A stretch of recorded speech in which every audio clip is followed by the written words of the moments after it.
Bom, nós vamos conversar um pouquinho sobre o fator previdenciário, tá?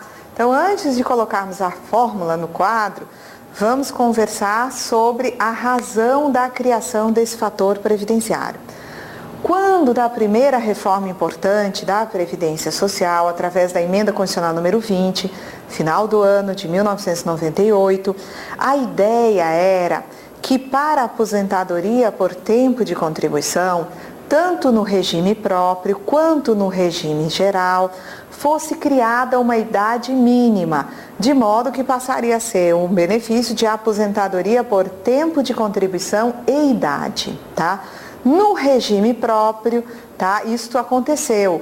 Hoje nós temos os servidores se aposentando por tempo de contribuição desde que alcançada uma idade mínima. Então o homem se aposenta com 35 anos de tempo de contribuição e a idade mínima de 60. A mulher se aposenta com 30 anos de tempo de contribuição e a idade mínima de 55 anos. Isso nos regimes próprios dos servidores públicos. No regime geral, porém, tá? A alteração promovida na Constituição, tá? Não resultou no estabelecimento de uma idade mínima para a aposentadoria por tempo de contribuição dos segurados do regime geral.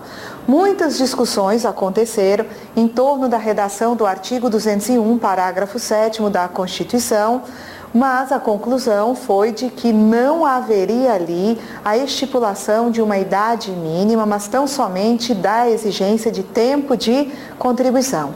Então, o fato é que as pessoas hoje, no regime geral, continuam se aposentando desde que cumprida o tempo de contribuição, a carência necessária ao benefício. E depois nós vamos entender por que a gente conta a carência de uma forma diferente do tempo de contribuição, em alguns casos. Então, veja, tem tempo de contribuição, tem a carência cumprida, não precisa o segurado ou a segurada do regime geral comprovar uma idade mínima para a obtenção do benefício de aposentadoria por tempo de contribuição. Então, continuam a chegar no balcão da Previdência em busca de seus benefícios, pessoas com 42, é possível, vamos dizer que uma mulher começou a trabalhar antes da emenda 20, tá? Era possível ser menor aprendiz, já segurado obrigatório, com 12 anos de idade. Depois essa idade mudou para 14. Mas vamos dizer que alguém começou no passado a trabalhar com 12 anos enquanto aprendiz, 30 anos de contribuição depois, tá? A pessoa estará com 42 anos de idade, como só se existe tempo de contribuição, ela pode vir em busca de uma contribuição. Veja, uma pessoa de 42 anos de idade, tá? Embora tendo trabalhado por 30 anos e contribuído nesse período, essa pessoa nós sabemos que ela ainda vai viver por muitos anos. Significa então que você deve ter um desembolso de pagamentos de benefícios durante um longo período. Vamos dizer que essa pessoa viva 40 anos.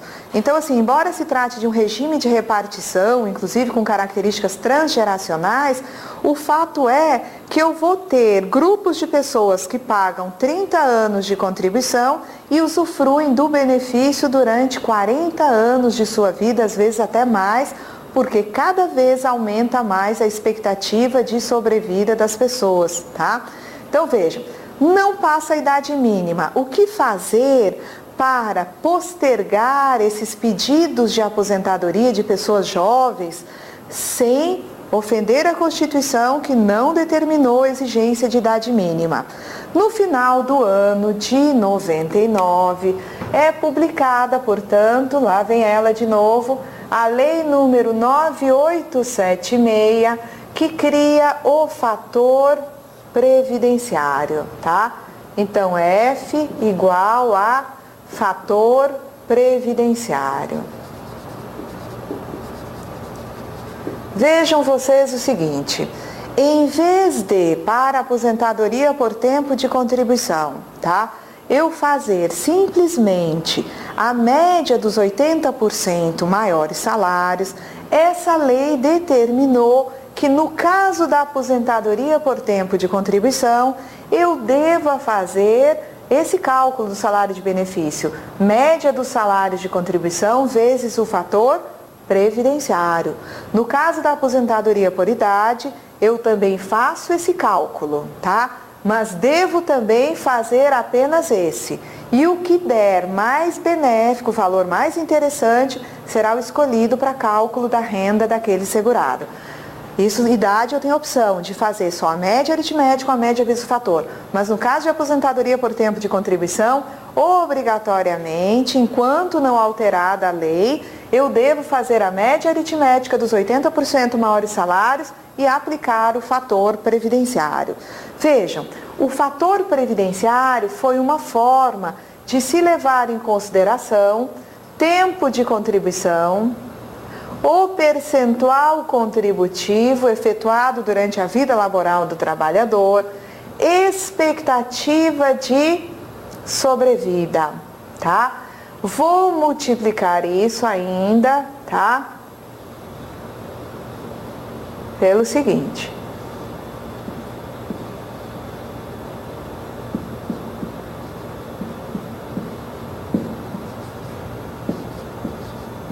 Certo?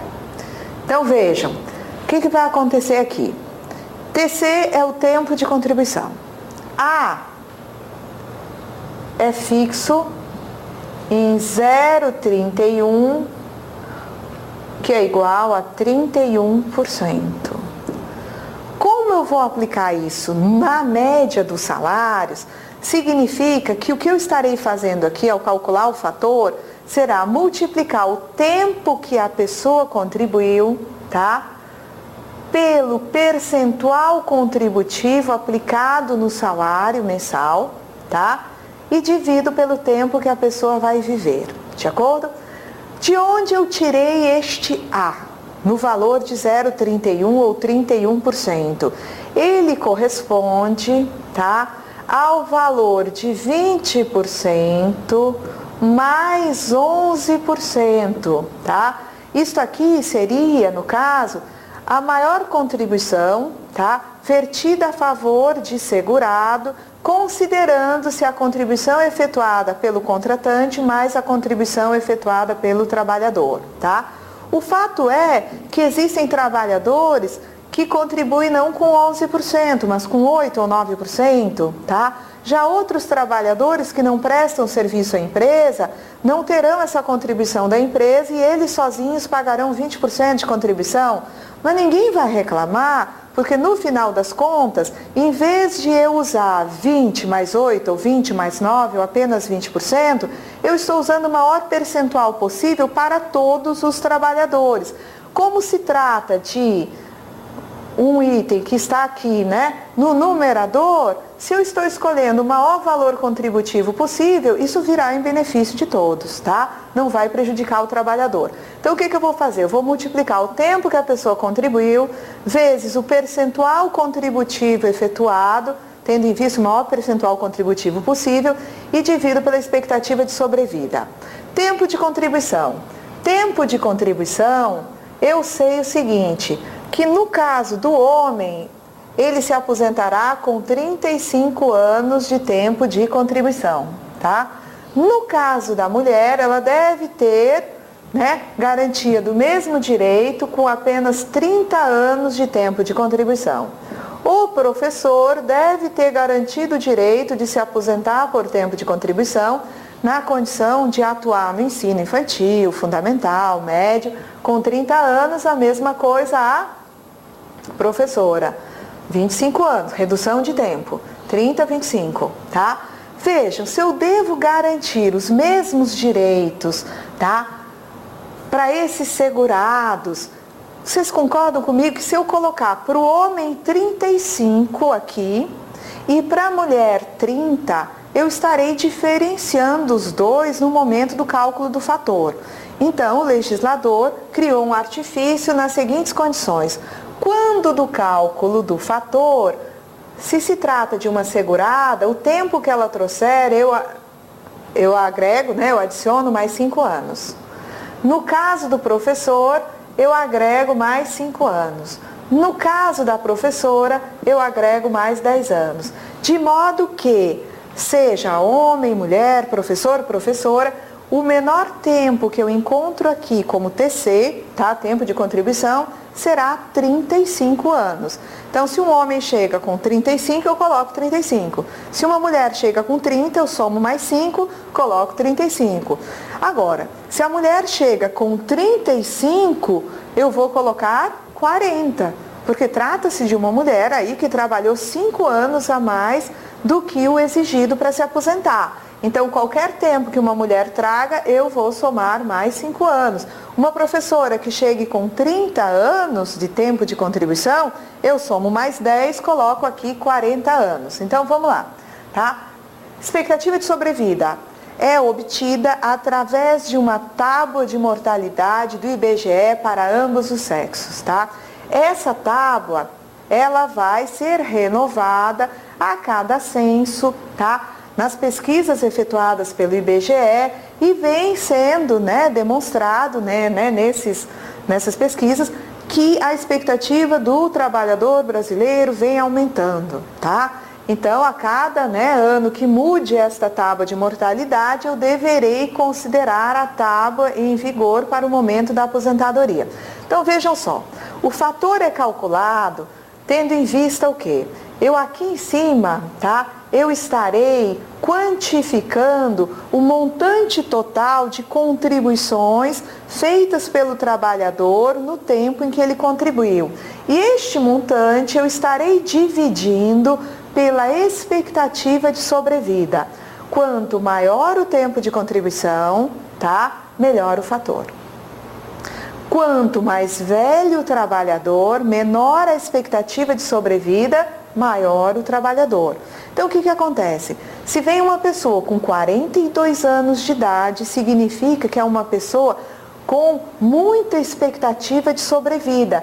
Como o denominador aqui vai ser de valor bem alto, eu vou ter a diminuição do fator previdenciário, tá certo? Então, vejam, o fator, na medida em que ele é menor do que 1, ele poderá atuar como redutor. Eu vou já explicar esse poderá.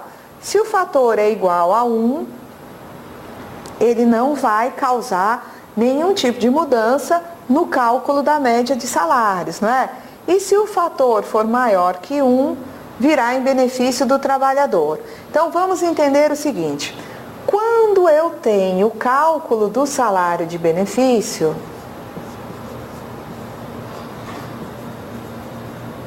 existe a seguinte regra: o valor mínimo do salário de benefício será de um salário mínimo mensal. E o valor máximo será o teto.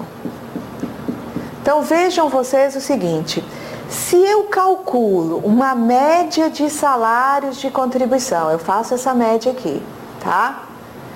E obtenho como média um salário mínimo,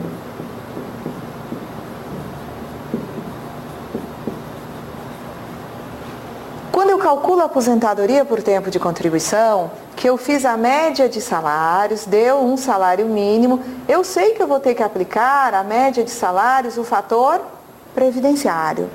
Vamos dizer que esse fator aqui seja menor do que 1. Significaria dizer o seguinte: que o salário de benefício seria o salário mínimo multiplicado por um fator menor do que 1, o resultado que eu obteria a título de salário de benefício seria um valor inferior a salário mínimo. E isso não é possível, porque o valor mínimo admitido como salário de benefício corresponde a um salário mínimo. Então eu diria que para aqueles trabalhadores que recebem um salário mínimo mensal, quando eles vêm se aposentar por tempo de contribuição, veja o que acontece, tá? Embora a média dê um salário mínimo e aplicado o fator, um fator menor do que 1, o resultado desse inferior a salário mínimo, automaticamente este valor terá que vir para salário mínimo, porque não é possível que este salário de benefício resulte em valor inferior a salário mínimo mensal, tá certo? Então vejam, eu vou mostrar para vocês, tá? Na próxima aula, nós vamos ver o que acontece quando nós temos trabalhadores que exercem atividade concomitante. que tem salário de contribuição de duas atividades diferentes. Então, por hoje nós ficamos por aqui. Até a nossa próxima aula.